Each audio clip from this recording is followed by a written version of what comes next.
US President Donald Trump hosts Jordan's King Abdullah as he escalates pressure on his controversial Gaza plan. Hello, I'm Anand Naidu and this is The Heat.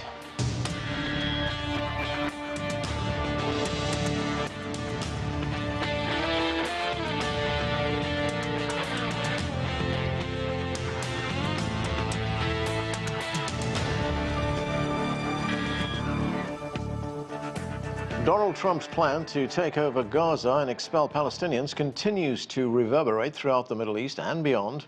This as the US President and Israeli Prime Minister are now threatening to call off the ceasefire unless all hostages are released by Saturday. For more, we turn now to CGTN's Nathan King in our newsroom. So, Nathan, what can you tell us about the meeting between King Abdullah and President Trump? It was probably one of the most awkward moments yet of the presidency of Donald Trump in the Oval Office. Just the body language alone from King Abdullah, the Crown Prince, and the rest of the entourage was enough. While Donald Trump continued to press ahead with his controversial, and you could say that's underestimating it, plan for the Riviera on the Mediterranean as Gaza, and saying that the US would take an ownership stake. He says there's nothing to buy because there's nothing left.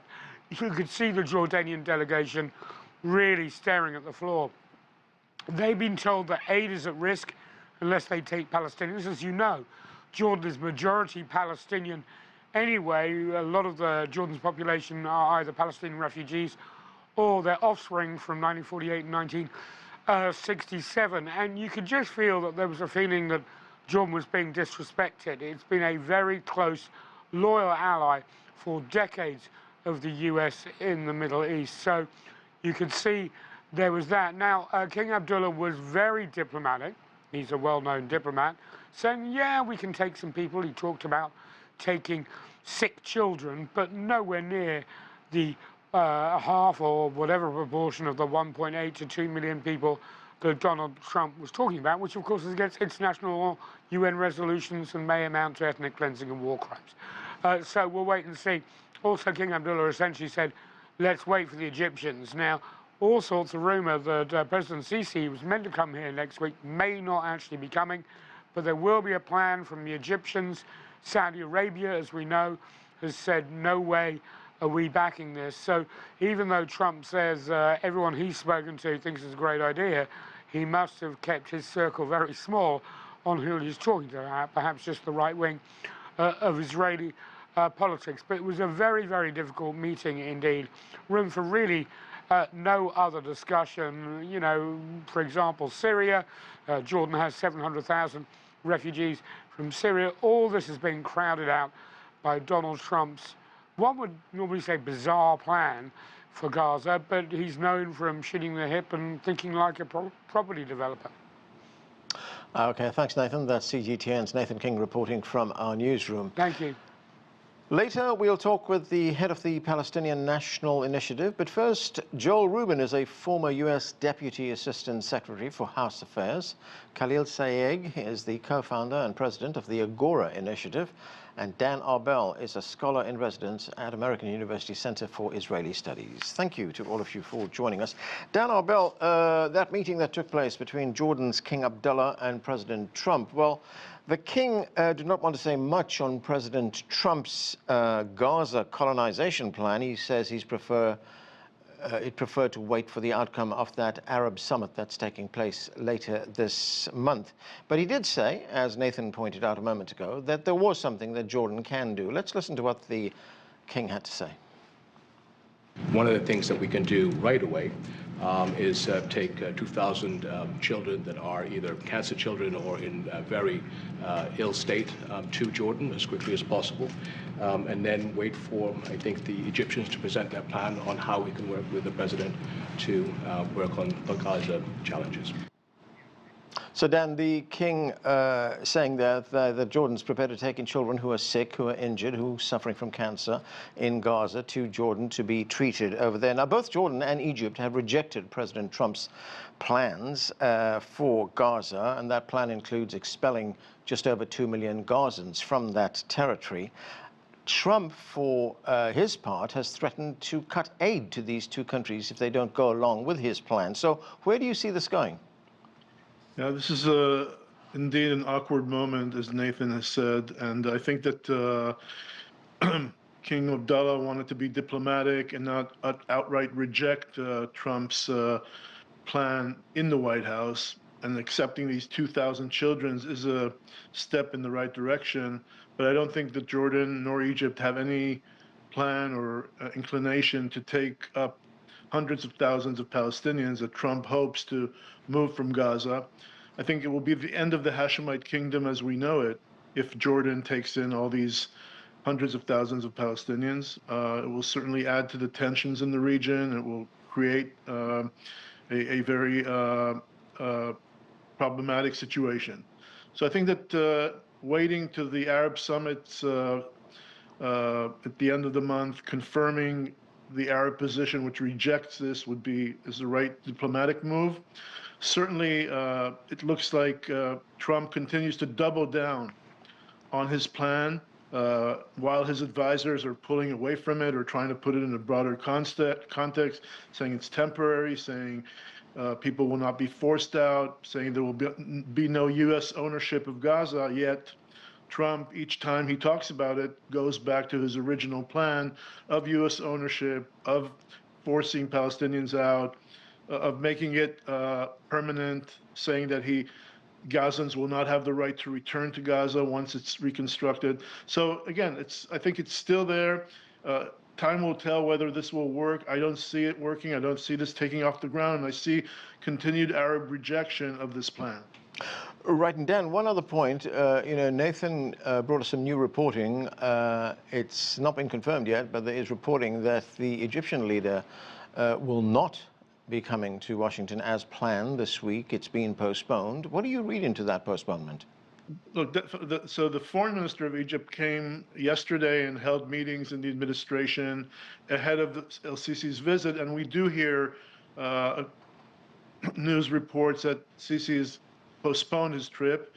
Certainly, I think this is coming in the light of not wanting to appear rejectionist or to turn Trump down publicly in the Oval Office. And again, he needs to recalibrate his position and think of what's next for Egypt, as certainly it may face an ultimatum from the president of cutting U.S. aid. And so I think that El-Sisi needs to think about how to go about Trump's plan. What can he offer that perhaps is less than accepting hundreds of thousands of Palestinians, but still not being seen by Trump as rejecting outright his plan. Okay, Khalil, great to have you with us. Welcome to the show. The one other big development is that both Prime Minister Benjamin Netanyahu of Israel and President Trump are now saying that the ceasefire will end on Saturday if all Israeli hostages are not released by noon Eastern time here in the United States. So how likely is that Hamas is going to release all the remaining hostages? And if it doesn't do that, I mean, could we see a resumption of the bombing that we've seen for the past 16 months? It's actually very unlikely that Hamas would release all hostages. I think this is rather a fantasy. First of all, this is not included in the initial agreement that both sides have signed to. According to the agreement, Hamas was supposed to release 3 hostages who are civilians on February the 10th. Hamas has issued a statement yesterday in which it says that it wouldn't release the hostages due to Israeli violation of the ceasefire. And in response, Mr. Trump has made his remarks that if all the hostages are not freed by Saturday, there will be a resumption of fighting. However, the Israeli position is actually interestingly different. The Israeli position is that if Hamas doesn't release all civilian hostages, meaning 9 hostages by Saturday, fighting will be resumed. So I think the stakes are high. In addition to that, I think Hamas is also not only concerned about the violation of the ceasefire by Israel, and that's why they're holding the hostages. I think the rhetorics coming from Washington about, ethnic cleansing Gaza and about not allowing Hamas to govern after phase 2, and the reluctance on the Israeli side to go to discussion on phase 2, I think it's also contributing to Hamas' hesitancy toward releasing the hostages as agreed upon. Joel, good to see you as well. Now, there have been millions of Palestinians who were driven from their homes into other parts of Gaza over the past 16 months. We've seen this relentless Israeli bombing.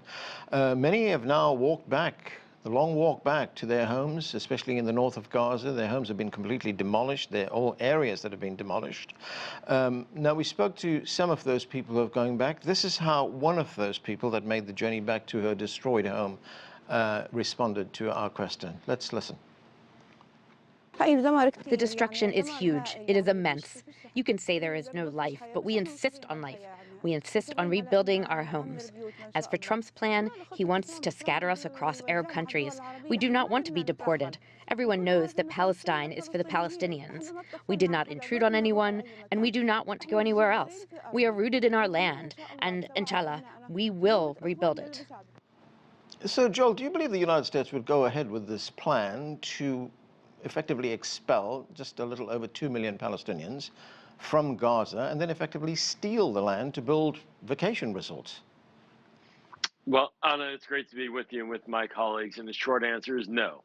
This is a fantasy idea cooked up in Donald Trump's brain alongside a couple of advisors who don't know what they're doing, and it is undermining peace and stability that we have seen from the past several weeks. It's undermining the ceasefire. It's preventing security in the Israeli mind about the hostages coming out. And now it's destabilizing our strongest alliances in the Arab Middle East that we've had for decades, where we've benefited with Egypt and Jordan, Saudi Arabia, I'm sure as well. It's very destabilizing as well. And so this president is really creating chaos where there doesn't need to be. And the idea that somehow we would see this, a takeover of one of the most densely populated places on earth, and that the American people would pay for it and rebuild it. I think we've seen this movie before. It's called Iraq. We spent $1 trillion in Iraq, lost thousands of lives of soldiers, and did not leave the country as a Riviera on the Tigris and the Euphrates. And Joel, what do you make of the fact that this proposal by Donald Trump enjoys support among the Israeli leadership, not just Prime Minister Benjamin Netanyahu, but also among more moderate members, leaders in the country, centrists as well? Yeah, you know, and I think there really is a desire to figure out what to do, right? I mean, the conundrum of Gaza and how to find a path forward towards peace and stability is excruciatingly complicated and unclear.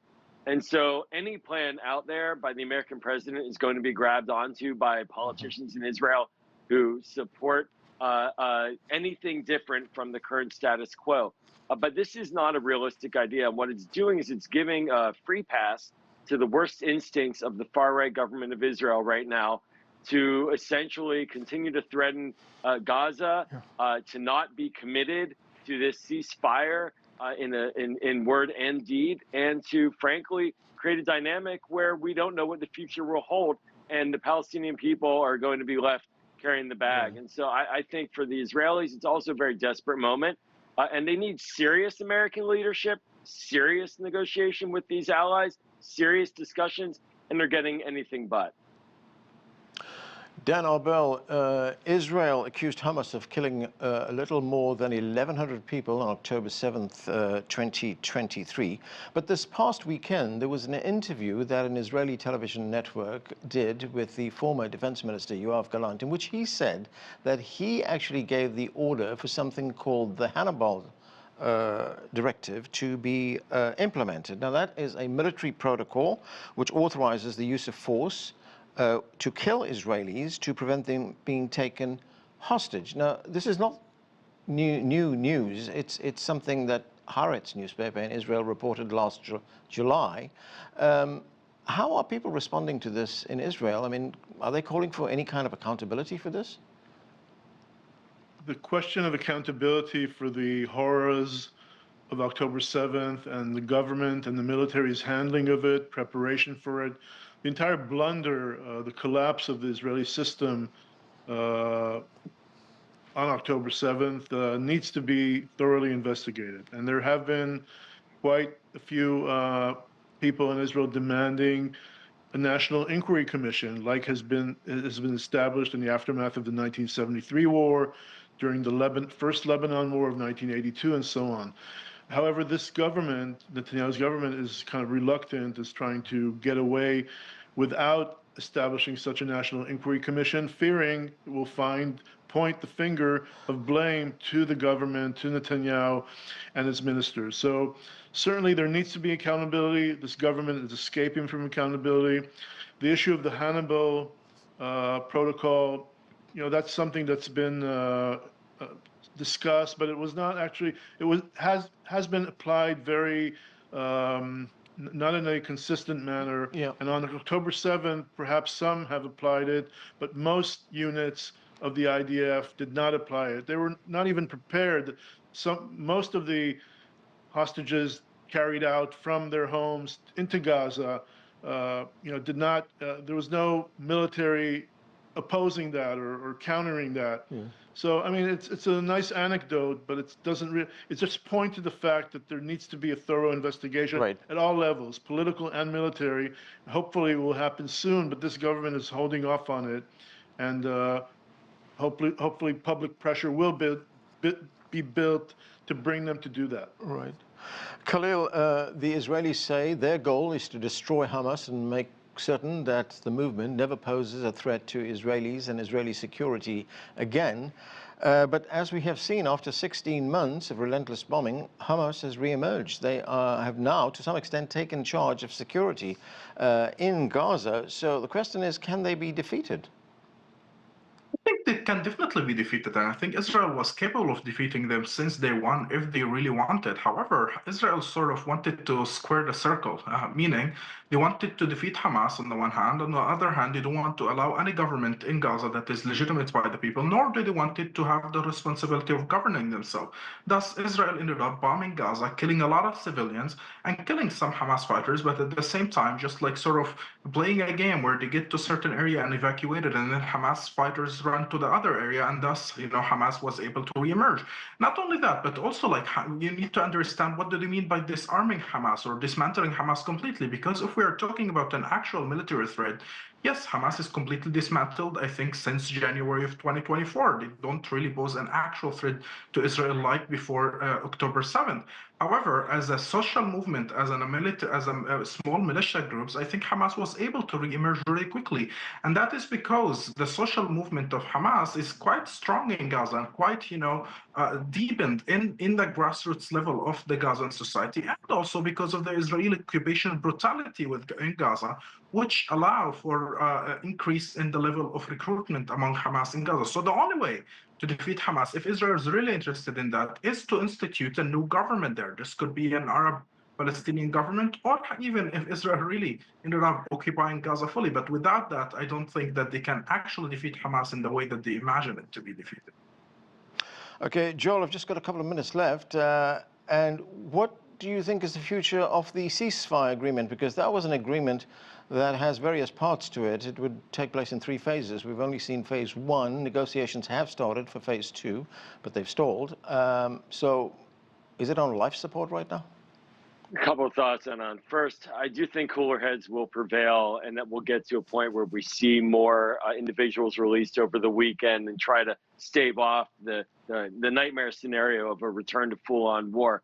But I also fear what's going to be coming out, because last weekend we saw 3 men be returned who looked emaciated and like Holocaust victims, to be quite direct about it. And in the Jewish mind, in the Israeli mind, it was a horror show. And I think it's going to continue to be bad, and that creates more pressure on Bibi Netanyahu, the prime minister, and more negative feelings amongst the Israeli public as we see this. So there is a bit of truth in the idea that what Donald Trump is saying is get them all out now, but you got to negotiate that and get that done, because it's going to be a very painful process, and we may very well see or be coming to the end of the releases over this next week or so. And Joel, I just want to ask you to put your State Department hat on for a moment here. I mean, when you listen to what President Trump is talking about insofar as resolving what is happening in Gaza, I mean, what kind of a precedent does that set?